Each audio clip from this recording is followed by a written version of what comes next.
Bangladesh 74 run. তখন আমি ভাবি না যে ম্যাচ জিতবো, তখন বারবার আসলে আমাদের সাকিব ভাইয়ের কথা মনে হয়েছিল যে একটা মানে পরিপূর্ণ একটা অলরাউন্ডার থাকলে হয়তো বা ম্যাচটা সম্ভবত ভালো হইতো।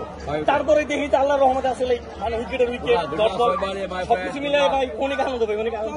অবশ্যই তখন তানভীরের সাকিব না শামীম পাটোয়ারি মনে হয়েছে ভাই, তখন শামীম পাটোয়ারি ভাই আমাদের তো একটা সমস্যা আছে ভাই, আমরা হারা ম্যাচ জিতা ম্যাচ হারিয়ে দেখা তা বারবার ওটা মনোবত ছিল মানে এই মনে গেছি মানে এই মনে গেছি তা শেষ পর্যন্ত জয় হয়েছে ভাই, এটাই আসলে আনন্দ। আর অর্ধক আনন্দ সবারই চোখ করে দিচ্ছে ভাই গ্যালারি রে। এটা তো বলতেছি ভাই আল্লাহ আসলে আমাদের রাখছিল না, এতগুলো ক্যাচ মিস করে বলে কিভাবে ম্যাচ থাকে ভাই, কিভাবে থাকে। আল্লাহ আসলে রাখছিল, আল্লাহ কাছে শুক্রিয়া যে এই ম্যাচ কখনোই বের করা সম্ভব ছিল আল্লাহ যদি না রাখতে, কারণ এতগুলো ক্যাচ মিস করার পরে যে ম্যাচ থাকবে এটা ভাই মানে স্বপ্নের মতো। আর কেমন আশা করেন ভাই 11 ওভারে ওরা 75 রানে উইকেট, তারপরে ওরা দিই 150 রানে 6 রানে 7টা নাই। ইনশাল্লাহ ভাই সিরিজ জিতবে, কারণ ওই মাঠে কিন্তু বাংলাদেশ জয় আছে।